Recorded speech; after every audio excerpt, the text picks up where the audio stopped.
Bonjour chers amis, j'espère que vous allez bien. Aujourd'hui, on va essayer de commencer notre lecture expressive de romans. Et je vais commencer avec vous, donc Candide ou l'optimisme de grand écrivain Voltaire. Mais avant de commencer le premier chapitre, je vous invite d'abord à de s'abonner sur ma chaîne et de cliquer sur j'aime pour m'encourager de faire d'autres vidéos de la même manière. Donc on commence. Chapitre premier. Comment Candide fut élevé dans un beau château et comment il fut chassé d'ici lui. Et il y avait en Westphalie, dans le château de Monsieur le baron de Tantranck, un jeune garçon à qui la nature avait donné les mœurs les plus douces. Sa physionomie annonçait son âme. Elle avait le jugement assez droit avec l'esprit le plus simple. Si, je crois, pour cette raison qu'on le nommait Candide. Les anciens domestiques de la maison soupçonnaient qu'il était fils de la sœur de monsieur le baron et d'un bon et honnête gentilhomme de voisinage que cette demoiselle ne voulut jamais épouser parce qu'il n'avait pu prouver que 71 quartiers et que le reste de son arbre généalogique avait été perdu par l'injure de temps. Monsieur le baron était un des plus puissants seigneurs de Westphalie car son château avait une porte et des fenêtres. Sa grande salle même était ornée d'une tapisserie. Tous les chiens de ces basses-cours composaient une meute dans le besoin. Ces palefreniers étaient ses piqueurs. Le vicaire du village était son grand aumônier. Elle l'appelait tout monseigneur et elle rit quand il faisait des comptes. Madame la baronne, qui pesait environ 350 livres, s'attirait par là une très grande considération et faisait les hommes de la maison avec une dignité qui la rendait encore plus respectable. Sa fille Cunégonde, âgée de 17 ans, était haute, en colère, fraîche, grasse, appétissante. Le fils de baron paraissait en tout digne de son père. Le précepteur Pangloss était l'oracle de la maison, et le petit Candide écoutait sans leçon avec toute la bonne foi de son âge et de son caractère. Pangloss enseignait la métaphysico-théologo-cosmolo-négologie. Elle pouvait, ou bien il prouvait admirablement qu'il n'y a point d'effet sans cause, et que, dans ce meilleur des mondes possibles, le château de Monseigneur le baron était le plus beau des châteaux et Madame la meilleure des barons possibles. Elle est démontrée, disait-il, que les choses ne peuvent être autrement, car tout étant fait pour une fin, tout était nécessairement pour la meilleure fin. Remarquez bien que les nez en étaient faits pour porter des lunettes. Aussi avons-nous de lunettes. Les jambes sont visiblement instituées pour être chaussées et nous avons des chausses. Les pierres en étaient formées pour être taillées et pour en faire des châteaux. Aussi monsieur a un très beau château. Le plus grand baron de la province doit être le mieux logé. Et les cochons étaient faits pour être mangés. Nous mangeons du porc toute l'année. Par conséquent, ceux qui ont avancé que tout est bien ont dit une sottise. Il fallait dire que tout est en mieux. Candide écoutait attentivement et croyait innocemment, car il trouvait mademoiselle Cunégonde extrêmement belle, quoiqu'il ne prit jamais la hardiesse de le lui dire, et concluait qu'après le bonheur être né baron de Tantranck, le second degré de bonheur était d'être mademoiselle Cunégonde, le troisième de l'avoir tous les jours, et le quatrième d'entendre Maître Pangloss, le plus grand philosophe de la province et par conséquent de toute la terre. Un jour, Cunégonde, se promenant auprès du château, dans le petit bois qu'on appelait parc, vit entre les broussailles le docteur Pangloss qui donnait une leçon de physique expérimentale à la femme de chambre de sa mère. Petite brune, très jolie et très docile, comme mademoiselle Cunégonde avait beaucoup de disposition pour les sciences, elle observait soufflet. Son soufflet, les expériences retirées dont il fut témoin. Elle vit clairement la raison se faisant du docteur, les effets et les causes, et s'en retourna tout agitée, toute pensive, toute remplie de désir d'être savante, songeant qu'il pourrait bien être la raison suffisante du jeune Candide, qui pouvait aussi être la sienne. Elle rencontra Candide en revenant au château, et Roger, Candide Roger aussi, et lui dit bonjour d'une voix entrecoupée. Et Candide lui parla sans savoir ce qu'il disait. Le lendemain, après le dîner, comme on sortait de table, Cunégonde et Candide se trouvèrent derrière un paravent. Cunégonde laissa tomber son mouchoir. Candide le ramassa et lui prit haineusement la main. Le jeune homme baisa haineusement la main de la jeune demoiselle avec une vivacité, une sensibilité, une grâce toute particulière. Leurs bouches se rencontrèrent, leurs yeux s'enflammèrent, leurs genoux tremblèrent, leurs mains s'égarèrent. Monsieur le baron de Tantantronck passa auprès de Paravent et voyant cette cause et cet effet, chassa Candide de château à grands coups de pied dans le derrière.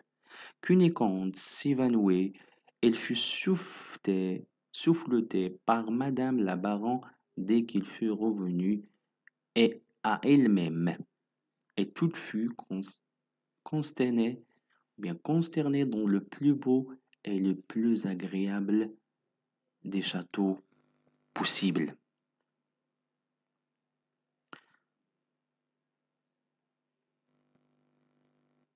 Passons d'abord à la deuxième, le deuxième.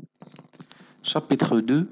Ce que devint Candide parmi les Bulgares. Candide, châté de paradis terrestre, marcha longtemps sans savoir où, pleurant, levant les yeux au ciel, les tournant souvent vers le plus beau des châteaux, qui renfermait la plus belle des baronnettes, et se coucha dans son souper au milieu des champs entre deux scellants.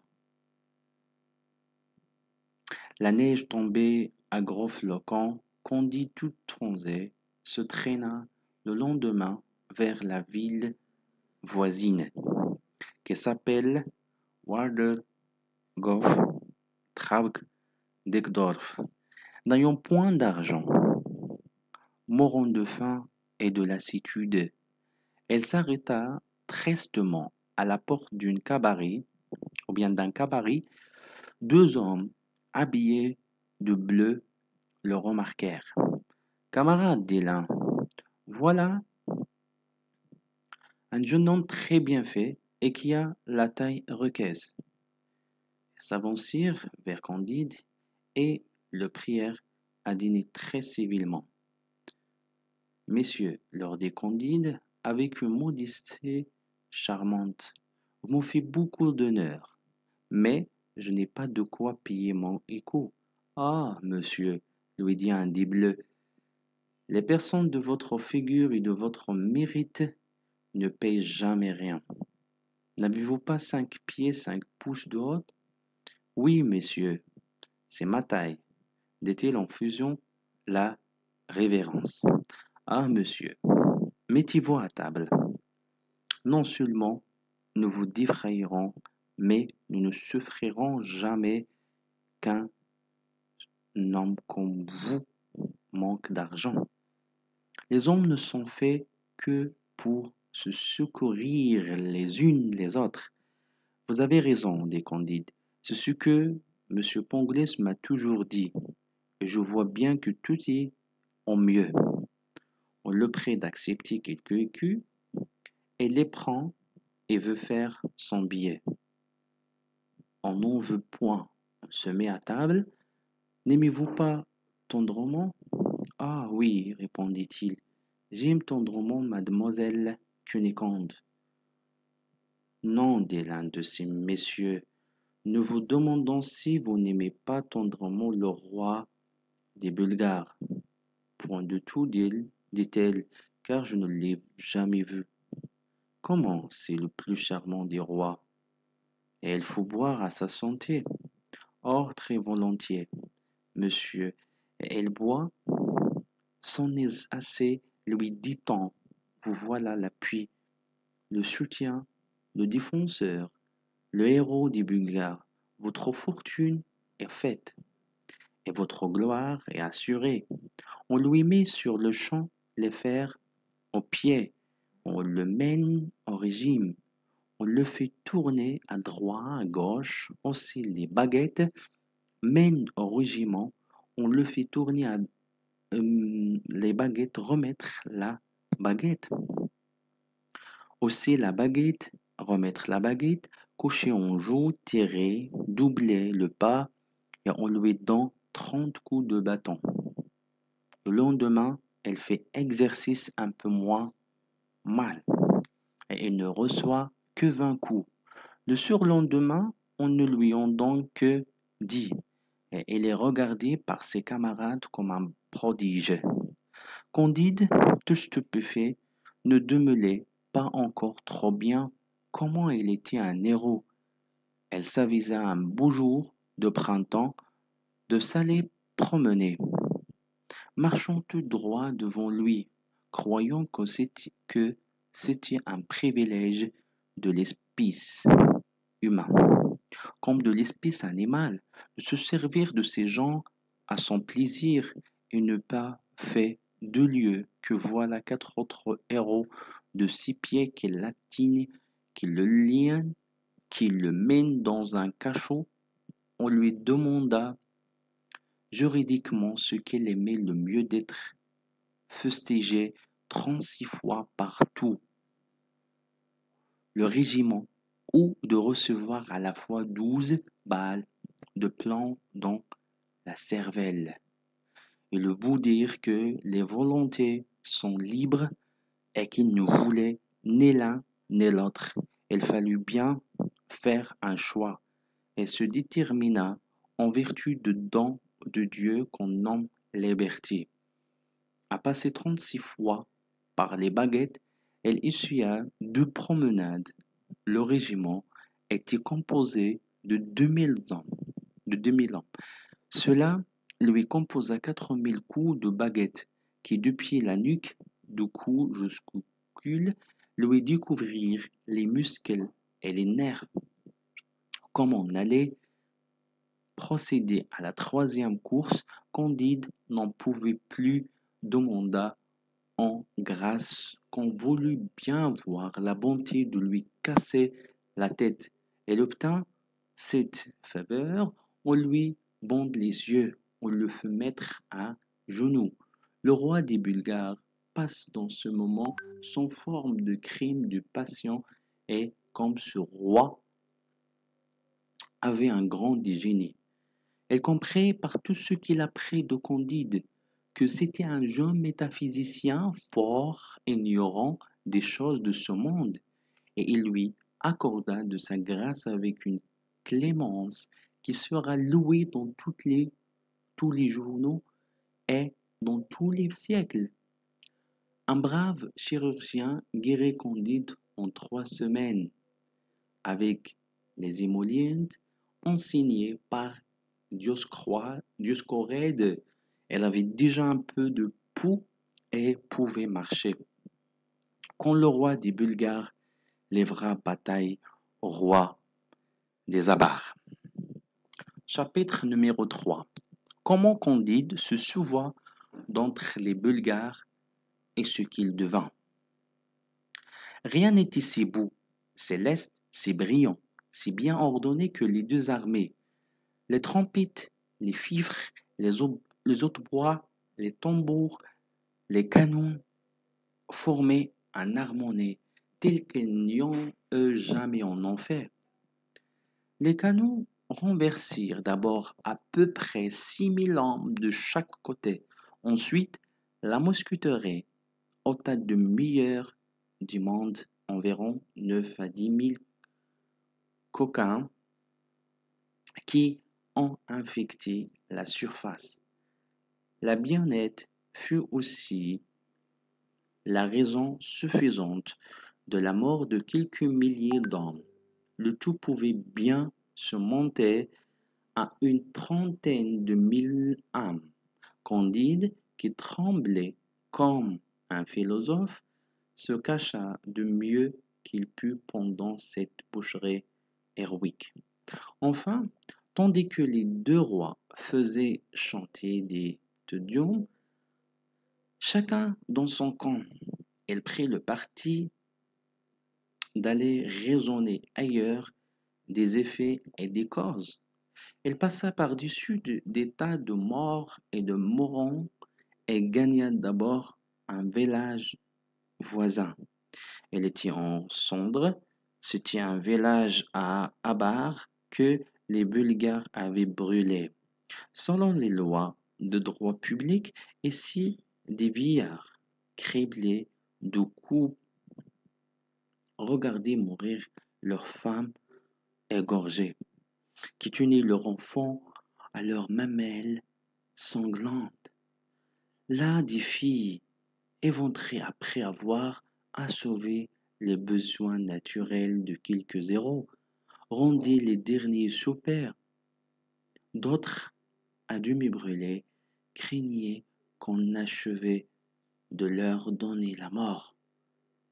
Des cervils étaient répandus sur la terre à côté de à côté de bras et de jambes coupés.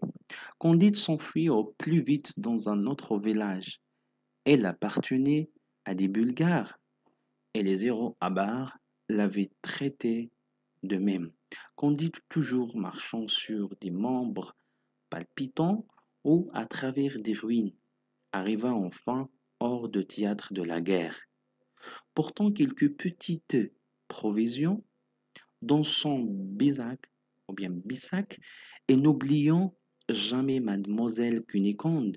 Ces provisions lui manquèrent quand il fut en Hollande, mais ayant entendu dire que tout le monde était riche dans ce pays-là et qu'on y était chrétien, il ne douta pas qu'on ne le traitât aussi bien qu'il avait été dans le château de monsieur le baron, avant qu'il n'en eût été chassé pour les beaux yeux de mademoiselle Cunégonde.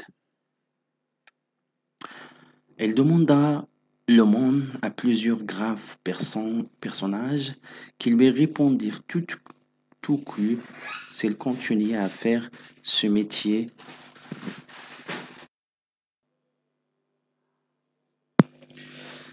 Il demanda le nom à plusieurs graves personnages qui lui répondirent tous tout que elle continuait à faire ce métier. On l'enfermait dans une maison de correction pour lui apprendre à vivre. Elle s'adresse ensuite à un homme qui venait de parler toute seule une heure de suite sur la charité dans une grande assemblée. Cet orateur, le regardant de travers, lui dit: Que venez-vous faire ici? Êtes-vous pour la bonne cause? Il n'y a point d'effet sans cause, répondit modestement Candide.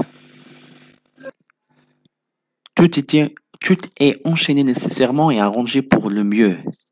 Il a fallu que je fusse chassé de près que mademoiselle Cunégonde, que j'ai passé par les baguettes. Et il faut que je demande mon pain jusqu'à ce que je puisse en gagner. Tout cela ne pouvait être autrement. Mon ami, lui dit l'orateur, croyez-vous que le pape soit l'antéchrist? Je ne l'avais pas encore entendu dire, répondit Candide, mais qu'il le soit ou qu'il ne le soit pas, je manque de pain. Tu ne mérites pas d'en manger, dit l'autre. Va, coquin, va, misérable, ne m'approche de ta vie. La femme de l'orateur, ayant mis la tête à la fenêtre et avisant un nom qui doutait que le pape fût antichrist, lui répondit sur le chef un plein. Ô ciel, à qui l'excès se sort le zèle de la religion dans les dames? Un nom qui n'avait point été baptisé, un bon anabaptiste nommé Jacques, vit la manière cruelle et ignominieuse dont on traitait ainsi un de ses frères, un être à deux pieds sans plus qui avait une âme. Et il l'amena chez lui, le nettoya, lui donna de pain et de la bière, lui fit présent de 2 florins et voulut même lui apprendre à travailler dans ses manufactures aux étoffes de prisque qu'on fabrique en Hollande. Candide, se prosternant presque devant lui, s'écriait: Maître Pangloss me l'avait bien dit que tout est au mieux dans ce monde, car je suis infiniment plus touché de votre extrême générosité que de la dureté de ce monsieur à Montenoir et de madame son épouse. Le lendemain, en se promenant, elle rencontra un gueux tout couvert de pustules, les yeux morts, les bouts de nez rongés, la bouche de travers, les dents noires, et parlant de la gorge tourmentée d'une toux violente et crachant un dent à chaque étoffe.